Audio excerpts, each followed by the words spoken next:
En cette fin du XVe siècle, la guerre de Cent Ans touche à sa fin et, mis à part Calais, les Anglais ont été chassés de l'entièreté du royaume de France. Que se passe-t-il alors chez eux ? En 1455, l'Angleterre est gouvernée par Henri VI, qui a hérité de la folie douce et absente de son grand-père Charles VI. À la cour, deux factions rivalisent pour gouverner le pays. Les Lancastre, dirigés par la reine Marguerite d'Anjou et affaiblis par les défaites subies en France, et les York, du duc Richard d'York, un puissant lord anglais. La rivalité s'envenime, les nobles passent aux armes, et c'est le début de la guerre civile des deux roses, qui voit s'affronter la rose rouge des Lancastre et la rose blanche des York. Après plusieurs combats, défaites et victoires, Richard d'York meurt à la bataille en 1460, et c'est son fils Édouard et son neveu Warwick qui reprennent le flambeau et regagnent du terrain. En 1461, à Londres, tout bascule. Si au début il était question de savoir qui gouvernerait pendant la folie du roi, Édouard d'York réclame désormais la couronne. Prétextant qu'il est descendant du deuxième fils d'Édouard III, alors qu'Henri VI n'est qu'un descendant du troisième fils, il l'accuse d'usurpation et réclame la couronne que le Parlement lui concède. La victoire de Taunton, la capture d'Henri VI et la fuite de la reine offrent alors au désormais Édouard IV une dizaine d'années pour pacifier peu à peu le pays. Passées ces années de calme relatif, les relations entre Édouard et Warwick finissent par se dégrader sérieusement, et ce dernier passe du côté Lancastre en 1470. Son armée est finalement battue, Warwick trouve la mort au combat, et Henri VI meurt à la Tour de Londres. À l'autre bout de l'Europe, au milieu du règne de Charles VII, un géant s'est abattu. Au cours de l'année 1453, la même que la prise de Bordeaux par Charles VII, 7 semaines ont suffi au canon du sultan ottoman Mehmet II pour faire tomber Constantinople. En s'emparant peu après de la ville de Mistra et de l'empire de Trébizonde, l'empire ottoman a définitivement achevé l'empire byzantin. Il continue sur sa lancée et annexe les Balkans et le reste de la Grèce, tandis qu'il développe sa marine pour s'opposer aux républiques italiennes en Méditerranée. Les Turcs sont désormais solidement implantés aux portes de l'Europe et leur présence va avoir une grande influence sur la politique européenne du prochain siècle. Mais pendant ce temps, au cœur de l'Europe, une autre révolution est en marche. Au milieu du siècle, à Strasbourg d'abord, puis à Mayence, Johannes Gutenberg met au point une presse typographique européenne, à caractère mobile, moulée dans un alliage métallique. Le procédé de l'imprimerie n'est pas nouveau dans le monde, et on sait qu'il avait déjà cours en Asie depuis un certain temps. Il n'empêche qu'en Europe, cette nouveauté va prendre une ampleur inédite. Les ateliers d'imprimerie se multiplient et le nombre de livres en circulation explose. Les heureux bénéficiaires de ce nouveau médium sont en premier lieu les ouvrages religieux, comme la Bible, ou les œuvres philosophiques et scientifiques, auteurs grecs et romains en tête. L'accès massif à ce savoir va ainsi grandement favoriser l'apparition et le développement de deux phénomènes qui domineront le siècle suivant, la Réforme et la Renaissance.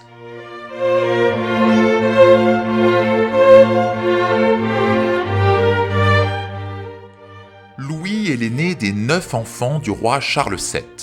Né au tout début du règne de son père, il passe son enfance loin de Paris, dans les châteaux de Loches et d'Amboise. Héritier royal impatient et maître du Dauphiné en vertu de son statut d'héritier de la couronne, il se laisse séduire par la révolte. En 1440, il rejoint la Praguerie, un soulèvement organisé par de nombreux nobles, tels que les ducs d'Alençon et de Bourbon, pour forcer Charles VII à abdiquer en faveur de son fils. Le soulèvement est vite maté et les conjurés reçoivent chacun un os à ronger pour se tenir tranquille. Louis, lui, est associé plus étroitement aux affaires du royaume. Il élimine les écorcheurs sévissant dans le Languedoc et participe à des expéditions diverses. En 1446, on découvre qu'il a conspiré contre Agnès Sorel, la maîtresse de Charles VII qu'il a toujours détestée. Par précaution, et pour fuir la colère paternelle, il se réfugie dans son domaine du Dauphiné, qu'il administre et modernise avec une efficacité notable, tout en s'acharnant à intriguer pour agacer son père. En 1451, désireux de se ménager l'alliance de son voisin le duc de Savoie, il en épouse la fille sans rien demander à Charles VII. En 1456, fatigué des intrigues de son fils, le roi de France lève une armée pour s'emparer du Dauphiné. Prudent, Louis laisse faire et se réfugie chez le duc de Bourgogne, Philippe le Bon, qui l'entretient jusqu'à la mort de Charles VII. Au cours de sa vie, Louis a été marié 2 fois. Tout jeune d'abord avec Marguerite d'Écosse, qui meurt à l'âge de 20 ans. Plus tard, il choisit de son propre chef Charlotte de Savoie, avec laquelle il a 3 enfants qui atteignent l'âge adulte, Anne, Jeanne et Charles.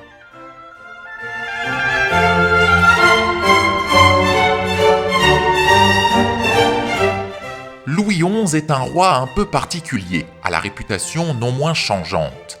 Il ne dispose pas, comme beaucoup de ses prédécesseurs, d'un adjectif accolé à son nom. À la place, l'histoire a retenu le surnom d'universel Aragne. Ce nom, inventé par un chroniqueur bourguignon, est un concentré de toute la réputation attachée à l'image du souverain, réputation qui s'est étoffée patiemment jusqu'au XXe siècle. Car Louis XI a 2 légendes qui s'attachent à son souvenir et qui persistent en se concurrençant. La première est une légende noire, chère aux romantiques comme Walter Scott ou Victor Hugo, celle d'un roi cruel, calculateur, froid et traître. La seconde, prisée par les historiens de la Troisième République, est une légende dorée qui présente un roi bourgeois, moderne, compétent, un génie politique. Il est vrai que Louis XI montrait quelques particularités peu communes pour un roi capétien de l'époque. Superstitieux à l'excès, vêtu généralement d'habits plus bourgeois que princiers, aimant la solitude et préférant les forteresses de la Loire au palais de Paris. Par ailleurs, il ne semble pas avoir été le génie presque maléfique et sournois qu'on dépeint, simplement un homme doté d'une grande patience et d'une certaine habileté diplomatique, et qui a tout de même commis plusieurs erreurs politiques au cours de son règne.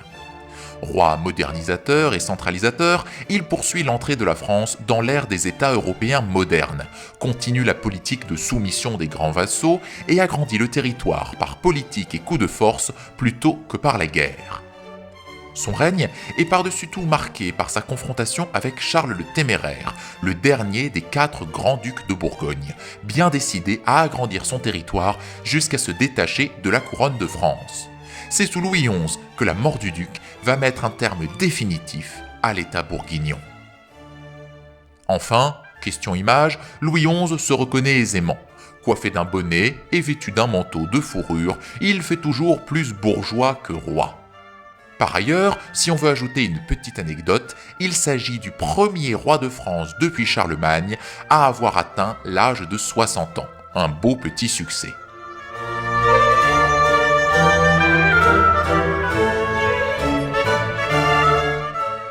Le 22 juillet 1461, Charles VII meurt et Louis se prépare à quitter son refuge de Bourgogne.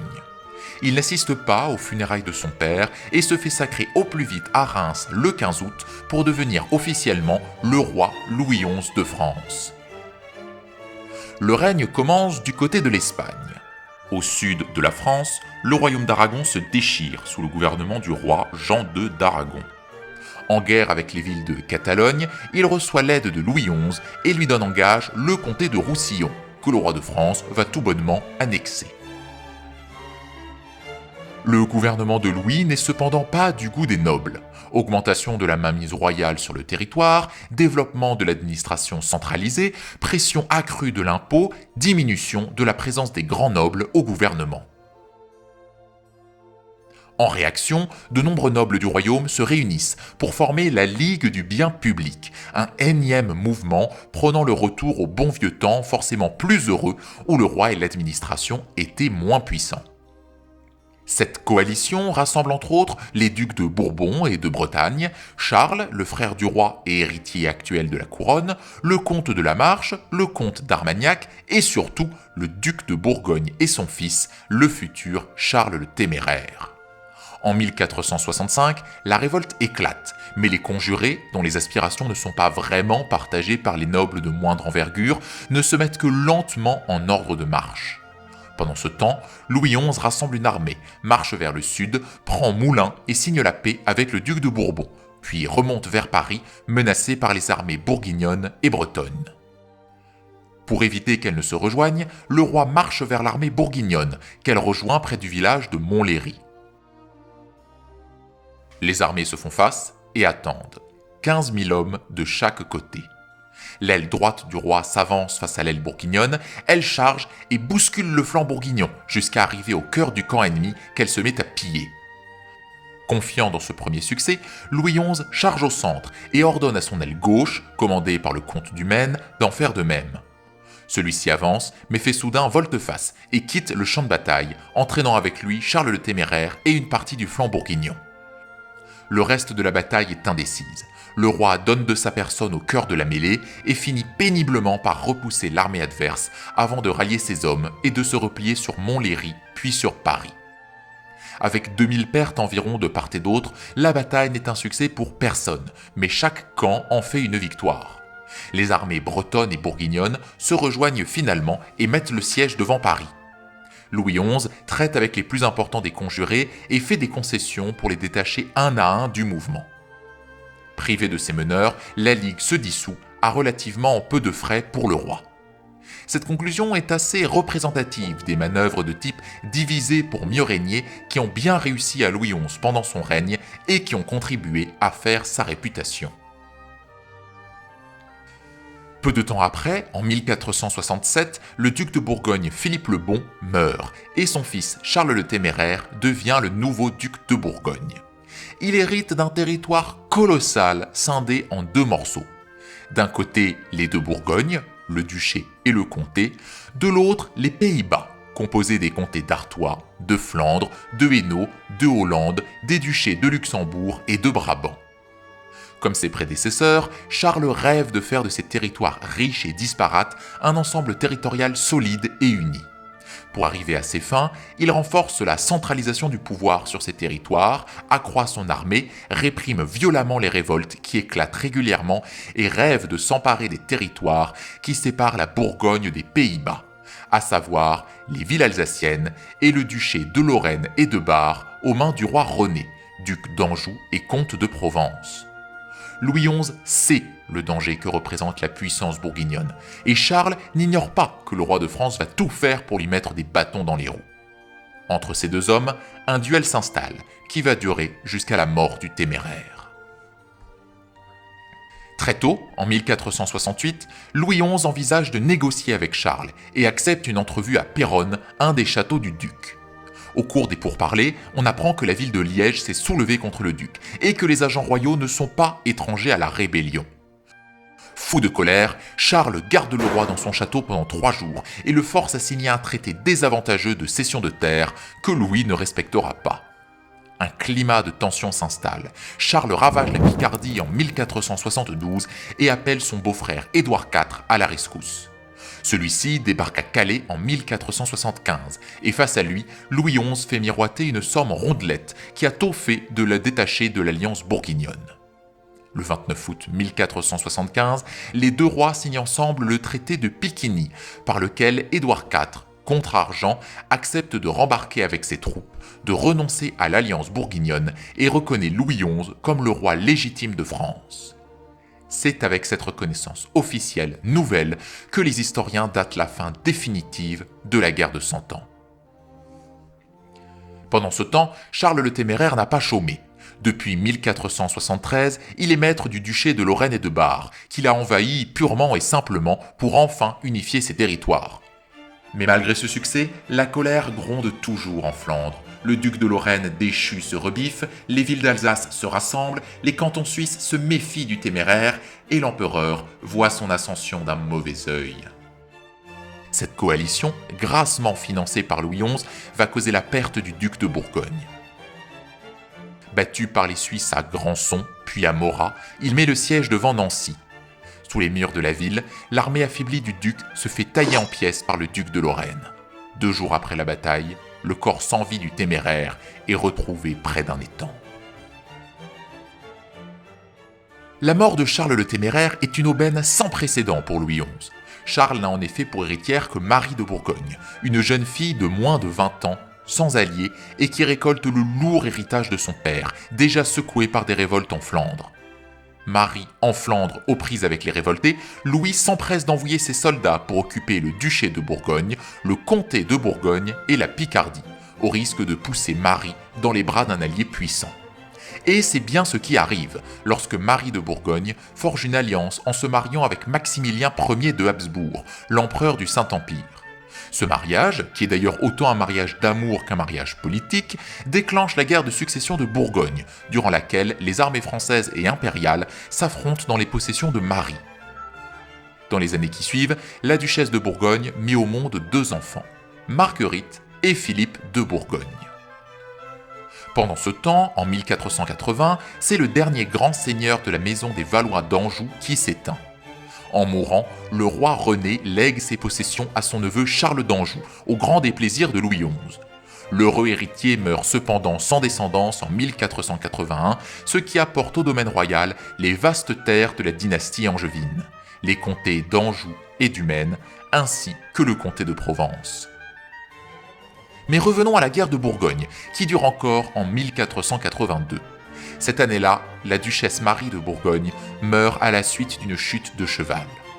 Maximilien et Louis, qui ont chacun d'autres soucis à gérer, se réunissent à Arras pour mettre au clair la succession de Marie et de son père. Premièrement, le duché de Bourgogne, les terres de Boulogne et de la Somme, que les troupes de Louis XI tiennent solidement, sont remises au roi de France. Ensuite, l'héritage de Marie est divisé entre ses 2 enfants. Philippe reçoit les duchés de Brabant, de Luxembourg, ainsi que les comtés de Flandre, de Hainaut et de Hollande. Marguerite, quant à elle, se voit attribuer les comtés de Bourgogne et d'Artois et est fiancée au dauphin de France Charles.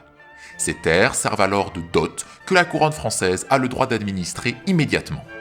Par contre, si les fiançailles entre Marguerite et Charles sont rompues, il est prévu que la dot de celle-ci aille intégralement à son frère. Le traité, s'il consacre la création d'un vaste territoire aux mains des Habsbourg au nord de la France, est très avantageux pour Louis XI, qui récupère une bonne part des terres des ducs de Bourgogne. Le traité d'Arras constitue le dernier acte du règne de Louis XI, qu'il aura passé à agrandir le royaume et à le réformer. 6 mois plus tard, le roi, déjà affaibli depuis longtemps, s'éteint, victime d'une hémorragie cérébrale.